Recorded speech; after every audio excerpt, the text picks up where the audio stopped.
실존주의 철학자 중에 사르트르라고 하는 사람이 있습니다. 이분이 여러 가지 말 또 책을 이렇게 남겼는데요. 인생에 대해서 한마디로 이렇게 요약을 했어요. 인생은 B와 D 사이의 C다. 굉장히 단순한 이야기예요. B는 뭐고 C는 뭐고 D는 뭘까? 인생은 B, A, B, C, D 아시잖아요. B와 D 사이에 있는 C가 인생이라는 거예요. B, 무슨 단어가 떠오르십니까? birth, 탄생이에요. 탄생. B는 탄생이에요. D는 뭘까요? death, 죽음이에요. 그렇죠? 탄생과 죽음 사이에 있는 C는 뭘까요? choice, 선택이라는 거예요. 선택. 그러고 보니까 그런 것 같아요. 수많은 선택 속에서 우리는 살아가고 있습니다. 순간의 선택이 평생을 좌우하는 게 있어요. 잘해야 돼요. 뭘까요? 배우자. 20대의 그 어느 날 하다가 아이고 잘못 선택했는데 이거 물을 수도 없고, 요즘은 뭐 무르는 사람들도 있습니다만 그냥 가야 돼요. 한평생. 이번 생에는 끝났네 그러면서. 그 선택 중요합니다. 근데 진짜 더 중요한 게 있어요. 순간의 선택이 이 상의 삶이 아니라 끝나고 나서도 내 인생을 통틀어서, 아니 죽음 이후까지도 중요한 선택, 그게 바로 신앙의 선택이에요. 여러분, 신앙. 내가 신앙을 가질 것인가 갖지 않을 것인가, 나는 무종교인으로 그냥 살아갈 것인가, 아니면 내가 어떤 신앙을 선택할 것인가, 기독교를 선택할 것인가, 이슬람을 선택할 것인가, 불교를 선택할 것인가. 여러분, 그 선택 굉장히 중요한 선택. 이것은 이 땅에서의 삶뿐만 아니라 죽음 이후에도 영향을 미친다는 거예요. 여러분, 뭘 선택하시겠습니까? 이 짧은 시간에 여러분의 선택을, 교회를 선택하십시오라고 제가 아무리 얘기한들 여러분이 선택하시겠습니까? 내가 또 그걸 강요할 수도 없지 않겠어요? 그러나 중요한 생각은 여러분이 꼭 가지고 가셔야 돼요. 오늘 기양에 모이셨기 때문에. 프랑스 파리 어느 수도원에 아프레슬라라고 하는 문구가 새겨진, 아프레슬라 아프레슬라 아프레슬라라는 불어로 무여진 돌비가 하나 있다고 합니다. 이 돌비를 새긴 사연이 있어요. 이 아프레슬라라고 하는 말은 그 다음엔이라는 뜻이에요. 그 다음엔. 어느 한 가난한 법대생이 공부를 열심히 하고 이제 마지막 학기가 되었는데 학비를 마련하지 못했어요. 아무리 돌아다녀도 마지막 학비를 채울 길이 없었습니다. 근데 누가 조언을 해주는 걸, 저기 수도원에 가면 그 수도사님이 참 귀한 분인데 아마 도움을 주실 수도 있을 거야. 한번 가봐. 그래서 단걸음에 갔어요. 수도사님, 제가 이런 사람인데 학비가 없어서 마지막 학기 졸업을 못하게 생겼습니다. 도와주세요. 그랬더니 마침 오늘 어느 한 성도가 어려운 사람에게 주라고 돈을 갖고 왔는데 이거 당신에게 주면 될 것 같다고. 어이구, 너무 감사합니다. 너무 감사합니다. 돈을 이렇게 주면서 이렇게 질문을 했습니다. 자네는 이 돈으로 무엇을 할 텐가? 아유, 이 돈으로요, 제가 학비를 내고 마지막 학기 졸업을 해야 되겠죠. 그 다음엔 저는 법대생입니다. 저는 판사가 될 겁니다. 그 다음엔 제가 판사가 되어서 어려운 사람을 잘 돕고 싶습니다. 그 다음엔 제가 아직 장가를 못 갔는데 결혼을 해야 되겠죠. 그 다음엔 자녀를 낳을 거예요. 그 다음엔 행복한 가정을 이루려고 합니다. 그 다음에요, 돈 벌겠죠. 그 다음엔 글쎄요, 늙겠죠. 그 다음엔 아무 말을 못했어요. 그랬더니 내가 이야기해 줄게. 자네 그 다음엔 자네도 죽을 거라네. 자네가 죽으면 하나님의 심판대 위에 선다는 것을 자네는 잊어서는 안 되네. 이 친구가 그 돈을 받아들고 집으로 왔습니다. 그리고 그 다음엔 그 말이 잊혀지지가 않는 거예요. 그리고 고민하다가 법학도로서의 길을 멈추고 하나님의 말씀을 전하는 삶을 살아야 되겠다라고 수도사가 되기로 결심을 했습니다. 그는 훌륭한 수도사가 되어서 많은 사람들에게 하나님의 말씀과 은혜의 축복을 나누면서 돌아가셨어요. 그분의 삶을 기리고자 그 수도원 앞에 그 다음엔이라고 하는 문구, 아프레슬라라는 문구를 쓴 돌비를 적어놨다는 이야기가 있습니다.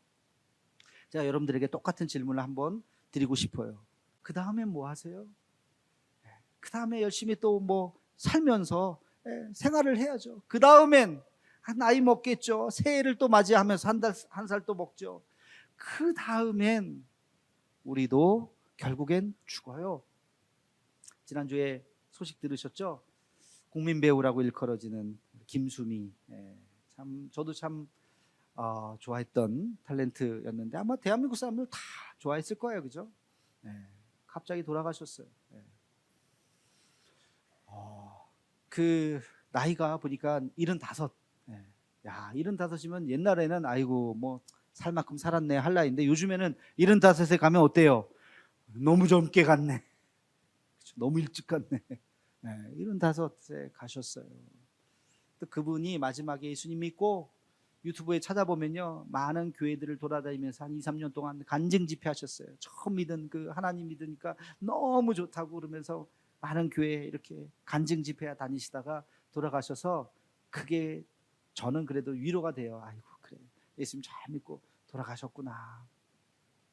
여러분, 근데 그 뉴스가 남의 이야기가 아니고요, 우리 이야기일 수도 있어요. 우리도 언젠간 간다고요. 우리도 마지막에 선다고요. 자, 그러면 그 다음엔 죽음은 끝이죠. 죽음은 끝일까요?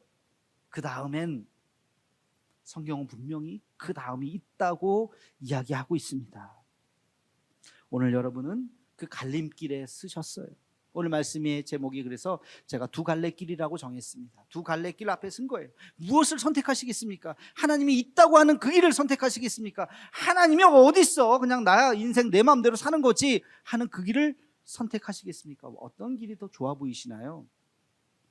제가 이 말씀을 전하고자 생각할 때 성경 말씀이 떠올랐어요. 그게 바로 오늘 본문 말씀 창세기에 있는 두 사람의 이야기예요. 주인공은 아브라함과 롯입니다.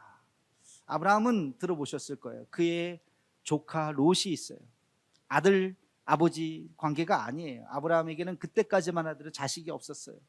그래서 본토 친척 아비 집을 떠나라고 하나님이 말씀하실 때 혼자 떠나지 않고 조카 롯이 아이고 삼촌 같이 가요, 제가 잘 모실게요 해갖고 아들처럼 여기는 그 조카예요.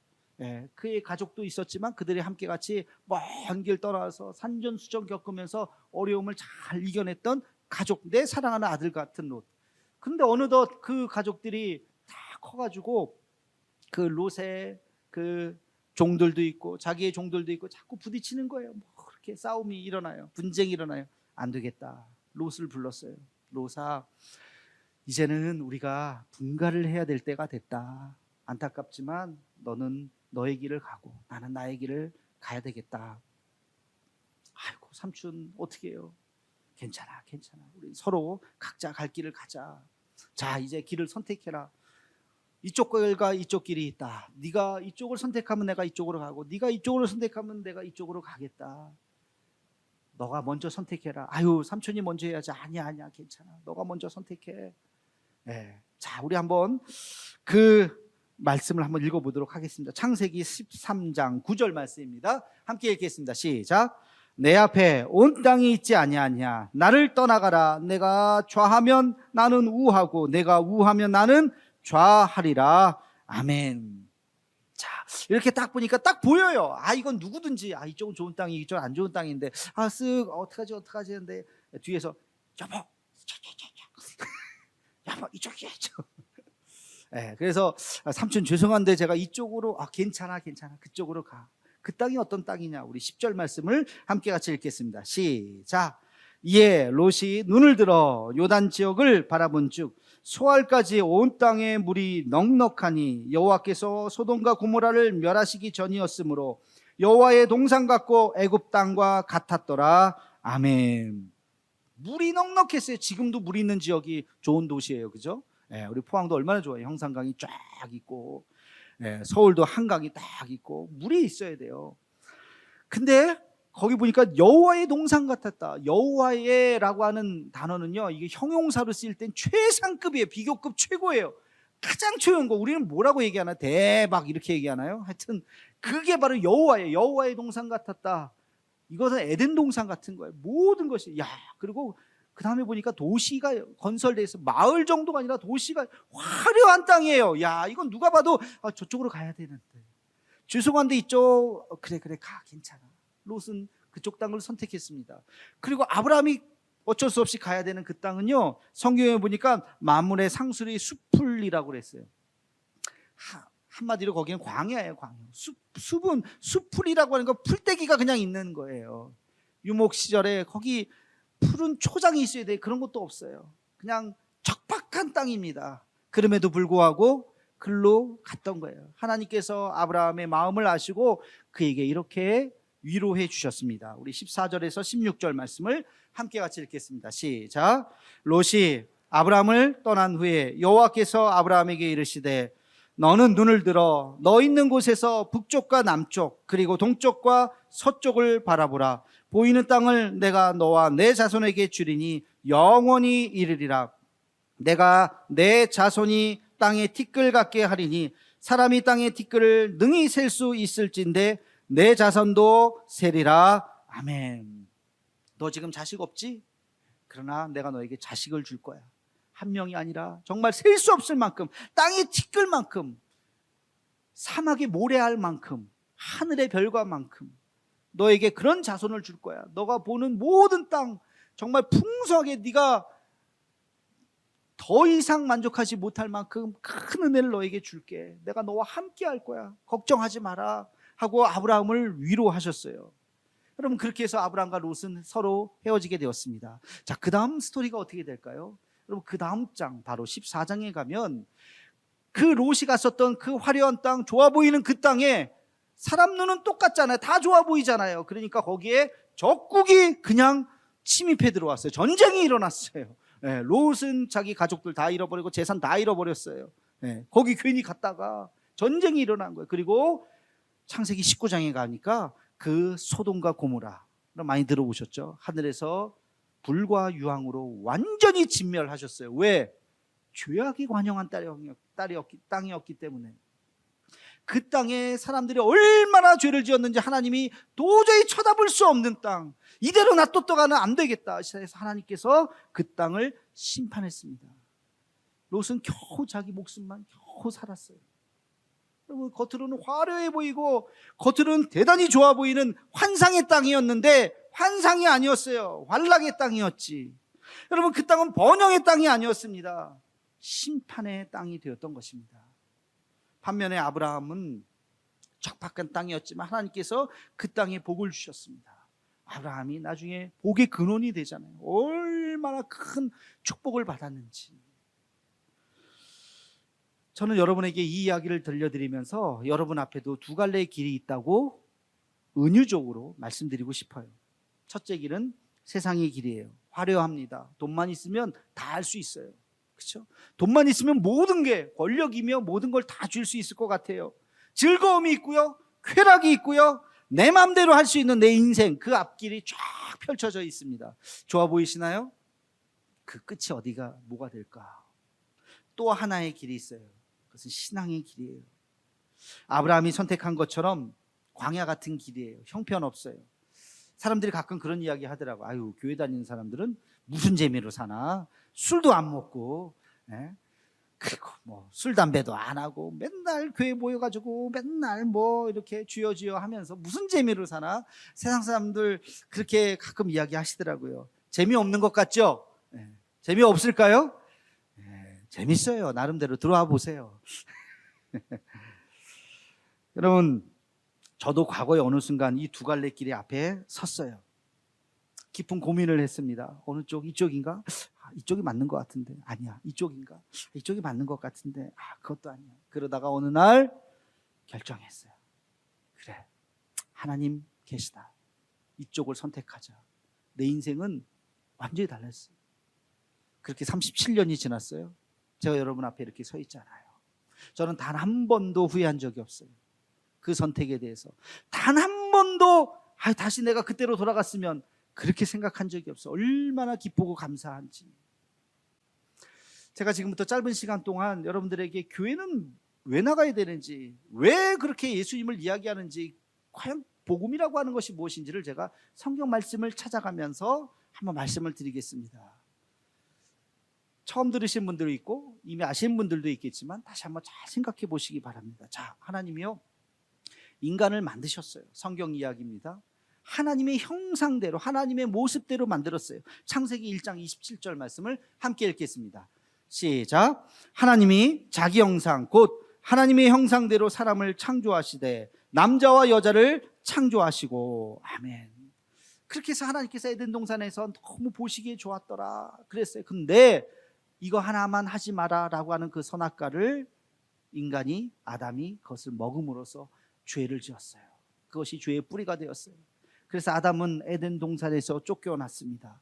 아담의 모든 자손들은 그래서 하나님을 알 수 없는 존재가 되어 영적 어두움 속에 갇히게 되었어요. 성경은 그것을 이렇게 이야기합니다. 로마서 3장 23절 말씀입니다. 시작. 모든 사람이 죄를 범하였음에 하나님의 영광에 이르지 못하더니. 아멘. 모든 사람이 죄 가운데 있는 거예요. 먹구름이 끼면 태양이 있지만 태양빛을 볼 수 없는 것처럼 하나님은 여전히 존재하시지만 우리의 영적 어두움 때문에 하나님이 없다고 생각하는 거예요. 없긴 왜 없어요? 있어요.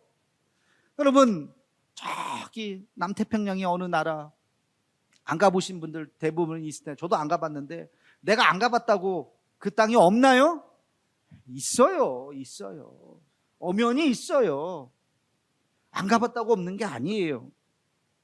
그래서 우리에게는 사망이라고 하는, 육체의 사망이 아니라 영적 사망이라고 하는 것이 우리에게 있는 것입니다. 그리고 그 사망 끝에는 하나님이 심판하신다고 성경은 기록하고 있어요. 히브리서 9장 27절 말씀 함께 읽겠습니다. 시작. 한번 죽는 것은 사람에게 정해진 것이요 그 후에는 심판이 있으리니. 아멘. 그 삶의 대가를 치르게 되는 것입니다. 그리고 그 삶의 대가는 죽음이에요. 천국과 지옥이 있다는 거예요. 우리 함께 같이 로마서 6장 23절 말씀을 함께 읽겠습니다. 시작. 죄의 삭은 사망이요 하나님의 은사는 그리스도 예수 우리 주 안에 있는 영생이니라. 아멘. 영적 사망과 영원한 생명이라고 하는 것이 있다. 우리의 죄의 대가는 사망이라는 거예요. 어두움이라고 하는 것을 이야기하고 있습니다. 하나님께서 우리를 그 죄 가운데 버려두지 않고 심판의 자식들로 그냥 내버려두지 않고 우리를 사랑하셨어요. 그래서 우리를 구원해 주시기로 마음먹었습니다. 우리가 잘 아는 요한복음 3장 16절 말씀 함께 읽겠습니다. 시작. 하나님이 세상을 이처럼 사랑하사 독생자를 주셨으니 이는 그를 믿는 자마다 멸망하지 않고 영생을 얻게 하려 하심이라. 아멘. 하나님이 세상을 어떻게 이처럼 사랑하사. 세상에 내 이름을 한번 넣어보세요. 하나님이 누구를? 자기 이름. 시작. 하나님이 정수를 이처럼 사랑하사 누구를 주셨다고요? 독생자 예수 그리스도를 우리에게 주셨어요. 왜? 그 예수님이 십자가에 달려 죽으심으로 우리의 모든 죄를 담당하신 거예요. 내가 죄를 지어서 내가 죽을 수밖에 없는데, 영적 어두움에 있어야 하는데 하나님이 우리를 사랑하셔서 우리 대신 그 아들 예수님을 보내주셨다고요. 자, 그 다음에 어떻게 돼요? 예수님께서 이 땅에 오셨어요. 오셔서 우리에게 이렇게 말씀하십니다. 요한복음 14장 6절 말씀입니다. 함께 읽겠습니다. 예수께서 이르시되 내가 곧 길이요 진리요 생명이니 나로 말미암지 않고는 아버지께로 올 자가 없느니라. 아멘. 예수님의 말씀이 내가 곧 길이요 진리요 생명이라고, 하나님께로 가는 유일한 길은 예수님밖에 없는 줄로 믿습니다. 여러분, 하나님께로 갈 수 있는 유일한 길, 유일한 진리, 우리에게 생명 주시는 분은 예수님이에요. 우리가 이제 그 죄인이라고 하는 것을 인정하고 예수님을 고백하면 어떠한 놀라운 은혜가 있는가? 요한일서 1장 9절 말씀입니다. 함께 읽겠습니다. 시작. 만일 우리가 우리 죄를 자백하면 그는 미쁘시고 의로우사 우리 죄를 사하시며 우리를 모든 불의에서 깨끗하게 하실 것이요. 아멘. 우리 죄를 사해 주신다고요. 어떻게 하면? 우리가 고백하기만 하면 주님 나는 죄인입니다. 주님 죽을 수밖에 없는 죄인입니다. 주여 나를 구원해 주옵소서 하면 우리 모든 불의에서 우리를 깨끗게 해주신다고요. 그리고 주님을 영접하게 되면 놀라운 일이 있습니다. 요한복음 1장 12절 말씀 시작. 영접하는 자 곧 그 이름을 믿는 자들에게는 하나님의 자녀가 되는 권세를 주셨으니. 할렐루야. 영접하는 자에게 주시는 것이 뭐라고요? 하나님의 자녀. 이제 우리는 하나님을 하나님 아버지라고 부를 수 있는 거예요. 하나님 아버지. 하나님의 자녀가 되는 권세를 주셨다고요. 그 권세를 어떻게 받아요? 로마서 10장 9절 말씀 함께 읽겠습니다. 시작. 내가 만일 내 입으로 예수를 주로 시인하며 또 하나님께서 그를 죽은 자 가운데서 살리신 것을 내 마음에 믿으면 구원을 받으리라. 아멘. 어떻게 하면 구원을 받는다고요? 예수님을 구주로 고백하면 돼요. 예수님 나의 구원자가 되심을 감사합니다. 주님은 부활하신 주님이십니다. 죽은 자 가운데 살리신 그것을 믿으면 구원을 받는다고요. 나 혼자가 아니에요. 여러분, 구원받으면 나만이 아니라 우리 온 가족, 내 주변에 있는 사람을 다 구원해 주시는 줄로 믿습니다. 사도행전 16장 31절 시작. 이르되 주 예수를 믿으라. 그리하면 너와 내 집이 구원을 받으리라. 아멘. 저도 그런 것 같아요. 37년이 쭉 지나면서 처음 믿을 때 나 혼자 믿었어요. 나 혼자. 주변에서 다 말렸어요. 왜 교회가? 어떡하려고 너. 근데 교회 가기 시작했더니 어느 날 우리 어머니 교회 나오시고 우리 아버지 교회 나오시고 우리 가족들 다 교회 나오시고 가다 보니까 제 주변에 예수 안 믿는 사람이 없어요. 다 믿어요. 다 믿어요. 여러분, 우리가 예수 믿으면요, 하나님께서 우리에게 놀라운 선물을 주십니다. 그 선물이 뭐냐? 사도행전 2장 38절 말씀 함께 읽겠습니다. 시작. 베드로가 이르되 너희가 회개하여 각각 예수 그리스도의 이름으로 세례를 받고 죄 사함을 받으라. 그래야면 성령의 선물을 받으리니. 아멘. 하나님께서 우리에게 주시는 것이 성령의 선물이에요. 성령의 은혜. 성령께서 우리와 함께 하시는 놀라운 은혜가 우리에게 있는 줄로 믿습니다. 성령께서 우리와 함께 하시면 어떤 일이 일어나느냐? 이사야서 41장 10절 말씀입니다. 함께 읽겠습니다. 시작. 두려워하지 말라. 내가 너와 함께함이라. 놀라지 말라. 나는 내 하나님이 됨이라. 내가 너를 굳세게 하리라. 참으로 너를 도와주리라. 참으로 나의 의로운 오른손으로 너를 붙들리라. 할렐루야. 아멘. 너를 혼자 내버려 두지 않겠다는 거예요. 성령께서 우리 마음 가운데 임재하시면 내가 너와 어느 곳에 무엇을 하든지 너와 함께 할 것이다. 너를 굳세게 할 것이다. 강하고 담대하라. 두려워하지 말라. 여러분, 저도 힘들게 살았지만 그 고등학교 어느 순간 예수님을 믿고 나서 내 인생에 대해서 희망을 갖기 시작했어요. 아무것도 없는 인생이었지만 아니야, 하나님이 나와 함께 하셔. 하나님이 나와 함께 하실 거야. 그 믿음 가지고 힘들어도 주여 도와주옵소서. 살아계신 하나님 도와주옵소서. 눈에 보이진 않았지만 아니요, 하나님의 역사가 일어났어요. 제 삶 가운데, 제 인생 가운데. 저뿐만이 아닐 겁니다. 예수 믿는 사람들 하나님께서 함께 하시는 것이에요. 성령께서 그들과 함께 하시는 것입니다. 이 놀라운 신비를 여러분들도 경험하기를 주님의 이름으로 축원합니다. 마지막으로 제가 성경 말씀 한 구절 소개시켜드리고 싶어요. 요한계시록 3장 20절 말씀입니다. 함께 읽겠습니다. 시작. 볼지어다 내가 문 밖에 서서 두드리노니 누구든지 내 음성을 듣고 문을 열면 내가 그에게로 들어가 그와 더불어 먹고 그는 나와 더불어 먹으리라. 아멘. 문 밖에서 주님이 우리의 마음의 문을 두드리시는 거예요. 네. 여러분, 이 말씀으로 된 그림이 하나 있습니다. 한번 보여주실래요? 저렇게 문을 지금 예수님이 두들기고 계시는 거예요. 아니, 뭐 두들겨, 그냥 들어오시면 되지. 들어오시고 싶은데 문을 열고 들어갈 수가 없어요. 왜? 저 문은요, 문고리가 없어요. 문고리가. 함부로 주님이 우리 마음을 확 그냥 밀고 들어오시지 않으세요. 노크하시는 거예요. 저를 통해서 여러분의 마음을 지금 노크하시는 거예요. 들어가도 될까요? 들어가도 될까요? 문은 안에서 열어줘야 돼요. 주님을 모십니다. 들어오시옵소서. 성령님, 내 마음에 임재해 주옵소서. 성령님을 우리가 모셔야 돼요. 그러면 주님이 그와 더불어 먹으리라. 주님께서 우리의 마음 가운데 임재해 주셔서 우리의 삶을 인도해 주실 줄로 믿습니다. 여러분, 마음문 열고 주님을 영접하기를 주님의 이름으로 축원합니다.